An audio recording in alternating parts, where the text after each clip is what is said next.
y en Gastón Bachelard, que son autores psicólogos que han escrito quizás los mejores escritos de crítica literaria y de literatura, de análisis literario que existen, o que yo he leído, pues. Entonces, son tantas cosas, ¿no? El reposo mismo, aquí observando ese reposo mismo, porque estas personas que están aquí sacaron tiempo para la literatura. Y entonces ahí me decía pensar en algo, como un taller literario puede ser un fortín para la literatura en medio de un espacio que muchas veces excluye, echa, destierra la literatura. Eso pasa en muchas universidades hoy día y en muchas carreras, ¿no? Es probable que ustedes sean psicólogas o profesoras de educación infantil muy distintas a las que hoy día tenemos porque están en relación con la literatura. Yo creo que eso a mí me salvó cuando estuve en el primer taller literario en la universidad en la que estuve, ¿no? Es agradecido contigo por mantener eso. Gracias. Sí, ese reposo que ustedes se han tomado, mientras los que pasan por allá, de pronto no. Algunos miran y sienten la tensión, las ganas hasta de quedarse, pero la vida, la cotidianidad, las obligaciones los jalan y luego siguen de largo, ¿no? Entonces, ustedes están de espalda y no ven eso, pero yo sí lo estoy viendo. De alguna manera, mi naturaleza de escritor, yo creo que todo escritor, todo poeta, todo narrador, ensayista debe ser un buen observador, ¿no? Y de las observaciones que he hecho, surgen algunos o los textos que he puesto en los libros que he publicado y en los que he escrito. Por esa razón, voy a leer un par de textos para mostrar un poco lo que ha dejado esa observación. Observar el techo tiene su mística de domingo por la mañana. Tenderse en la contemplación de las manchas, confiando en la resurrección, en el milagro de quedarse quieto ante las horas.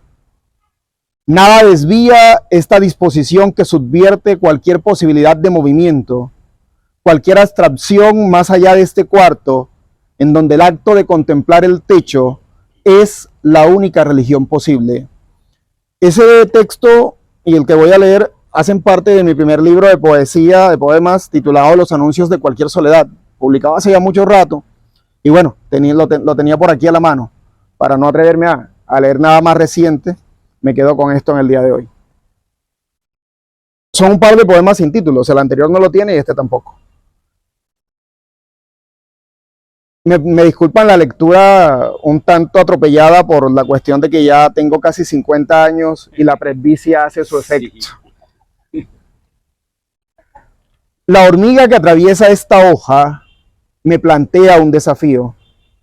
Me concentro en su andar circunspecto y curvilíneo y me asusto de su pequeñez, de su insignificancia, de su esperanza por encontrar cualquier miga, de lo necia que es en su búsqueda hacia un horizonte distinto a los bordes de esta hoja. Aguardo a que se detenga, a que desocupe mi hoja de papel pulcra y completamente blanca. Aguardo a que se decida de una vez por todas a dejar esa inquietud que se convierte en mi ansiedad, en esa forma de ver a la hormiga atravesando el papel en que me dispongo a escribir. Como ella se muestra irresoluta, hago un arco con mis dedos y la disparo hacia el vacío, donde la hormiga se pierde. Cierta sensación de pesar me invade. Comienzo a buscarla, como si me hubiera acostumbrado un poco a ella. Quería compartirles ese par de textos y muchas gracias por escucharlos. Y bueno, aquí estoy para escucharlos a ellos. Gracias, Jesús. Jesús ha planteado algo que me parece. No existen este tipo de talleres. Pero la universidad, a pesar de esas cosas que se visionan con relación a ciertos tipos de universidades privadas, mantiene la filosofía fiel a una persona que se llama San Francisco de Asís. Creo que no hay persona más poeta y más llenadora de paz, siempre en la búsqueda de paz. San Francisco de Asís, en su historia que he leído, prácticamente pierde la vida cuando fue a hacer el encuentro con el primo hermano de Saladino, que era el de las cruzadas. pueda ser, el Papa no quería que fuera porque pues ya San Francisco era muy famoso en ese momento. Sin embargo, él se presta para que haya paz entre los musulmanes y los cristianos. Y casi fue muerto. Prácticamente al ejército le cayó encima de los musulmanes, pero lo dejaron y ahí es donde se funda esa relación entre las religiones, ¿no? Esa relación de la paz entre las religiones. Que este año, precisamente en el momento en que coge el Papa Francisco, fíjese que los encuentros de él han sido casi con todos los líderes de las diferentes religiones para tratar de encontrar la paz a nivel mundial. No es nada fácil, pero eso se hace desde el punto de vista también de alguna manera conservadora. Pero lo que quiero decir es que este tipo de universidades no plantean ese tipo de prejuicios, ¿no? Aquí no hay ese tipo de prejuicio, aquí pues hay una libertad de cosas que se hacen, hay un bienestar impresionante donde el estudiante puede meterse en donde quiere y hacer lo que él quiere, o sea, liberarse. Por ejemplo, el taller literario para mí es una forma de liberarse, de sacarte una cantidad de cosas, temores, cosas. Hay jóvenes que llegan que no quieren escribir absolutamente nada, pero que están ahí y de pronto comienza a aflorar toda una cantidad de cosas, ¿cierto? Por la motivación que hay. Y precisamente esta clase abierta es para que sigan descubriéndose y sigan escribiendo mucho más cosas. Entonces, esa pregunta es de esas preguntas complejas que le pueden hacer a cualquier persona que escriba. Yo he tratado de inventar una respuesta desde hace mucho tiempo, pero no sé si cada vez que la respondo doy la misma respuesta, ¿no? En realidad, cuando yo tenía 13, 14 años, lo que menos pensaba era en ser escritor. Yo quería ser boxeador. Sí, alguna vez pensé en ser futbolista. Incluso también mi primera opción de licenciatura, yo soy licenciado en español y literatura, mi primera opción de licenciatura fue en educación física, pero no se pudo. Entonces, ocurre que había algo, y era que yo estaba leyendo desde muy niño, desde los 6, quizás 7 años, por influencia de mi mamá, que no era una mujer alfabetizada, sino que leía, y leía lo que de pronto una mujer de su bella condición en ese entonces podía leer, ¿no? Novelas de Corín Tellado y de pronto fotonovelas. Y yo la veía ella leyendo. Y empecé a leer también. Le esquilmaba las fotonovelas y cuando ella se dio cuenta que lo estaba haciendo, empezó a darme paquitos. Mi primera aproximación con la literatura no fueron los grandes clásicos, sino los paquitos de Calimán, Memín, Águila Solitaria, vencer o morir. Es la ley de mi raza, decía Águila Solitaria. Y Águila Solitaria andaba con unas alas de plumas por las estepas buscando a quienes habían asesinado a su familia. Y yo pensaba que también podía hacerme unas alas y volar. Me las hice con cartones de cajas de la tienda que tenía mi papá y me tiré de un barranco. Probablemente ese golpe fue el que me... Sí, ese golpe de pronto activó el chip para que más adelante de pronto escribiera. Pues dicen que quien escribe tiene algo de arrancado, no de loco, de arrancado. Entonces estaba eso, ¿no?